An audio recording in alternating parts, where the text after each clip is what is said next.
The Benenstain Bears' new neighbors.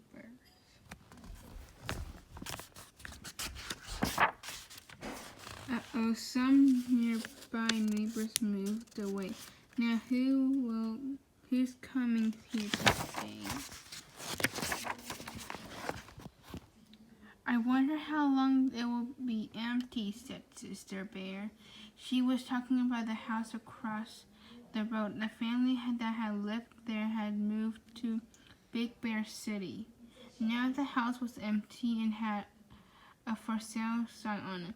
It's hard to say, said Papa Bear. I don't think it will be empty for very long, said Mama. It's a very nice house. I just hope whoever moves in has cubs, said Brother Bear. Especially girls, said Miss Sister. Just then Mrs. McBear, the real estate person, drove up and stepped in front of the empty house. She got out of her car and hammered a sold sign over the for sale sign. How about that, said Papa. Somebody bought it already. He called across the road. Say, Mrs. McBear, who will move in? Hi, Bear family, she said. Can't talk right now. Too busy. Then she got into her car and waved and drove away. That's not like Mrs. McBear. She usually has plenty to say. Maybe she doesn't know who will move in, suggested Mama. Of course she knows, said Papa. Whoever it is, she sold them in the house, didn't she? I suppose so, said Mama, but I don't know what difference it makes. It makes a lot of difference, said Papa. It's important who your neighbors are. I just hope whoever moves in has good cubs, said Brother. Especially girls, said Sister.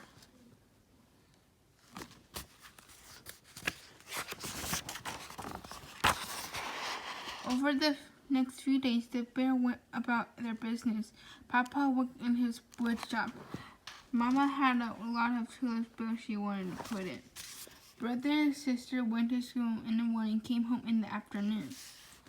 Once in a while, they wondered what their new neighbors would be like. Would they be younger, or would they be friendly, or would they keep to themselves?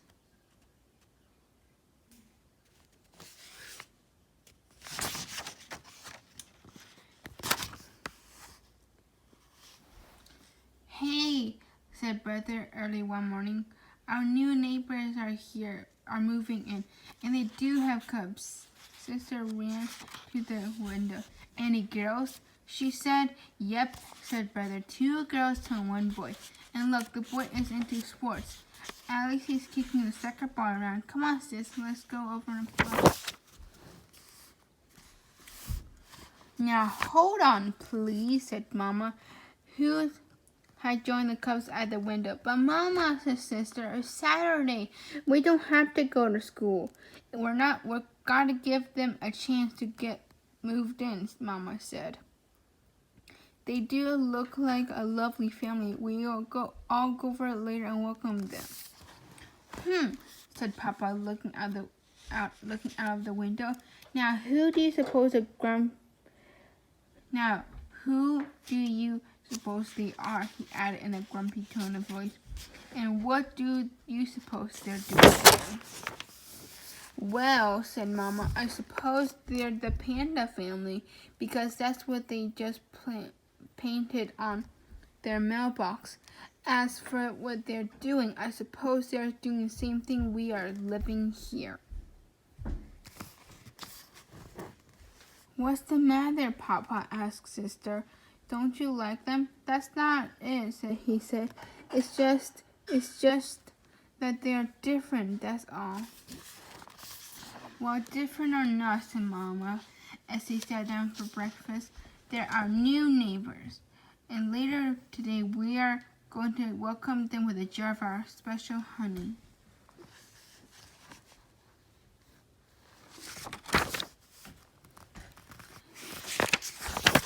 Besides, she continued, I thought you liked things to be different. When we were at Bell Farm, you complained when I wanted to buy all the other tulips. Get different colors, you said. The cups agree with you. So I got yellow, red, and blue. Papa didn't say anything. He just kept eating and looking grumpy. And you always use different kinds of wood in your furniture work, she went on. And if we had the same thing for dinner 3 nights in a row, you say, no, the same thing again. Why can't we have something different?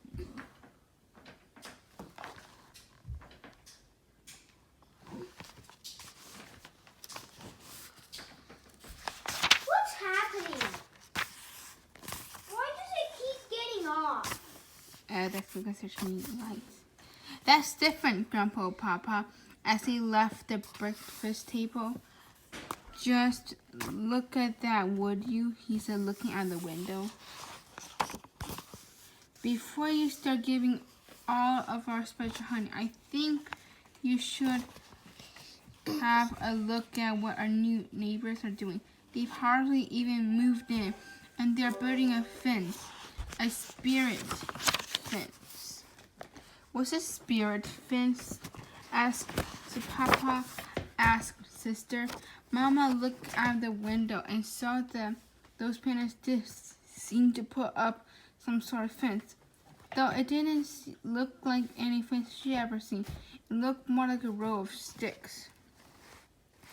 A spirit fence, said Papa, is a fence that bad neighbors put up just for spite. They do it just to be mean and keep dense folks from seeing what they're up to. I'm sure there's an explanation, Mama said. She was back in the kitchen, put a big red bowl on a jar of special honey. Humph, said Papa. I was saving that honey for our special oxidation. New neighbors are special oxidation, she said. Hi, new neighbors. Hi, neighbors, said Brother. We are Brother and Sister Bear. He and Sister had decided not to wait for the family welcome visit. We live in that big treehouse across the road. I'm Peter Panda, said the new cub.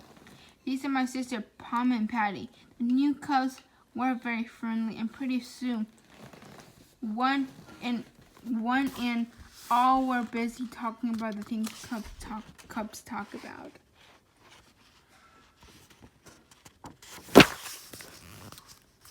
It turned out Peter Panda not only had a soccer ball, but he was soccer whiz. But he didn't know much about baseball or football. He agreed to show Brother some soccer moves if Brother would teach him about baseball and football.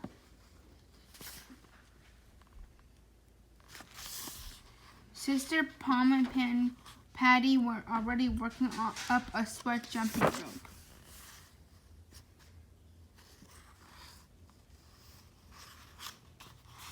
And it turned out the spite fence wasn't even a fence.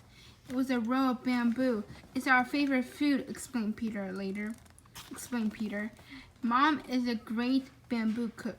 She must have 50 recipes. Our favorite food is honey, said Brother.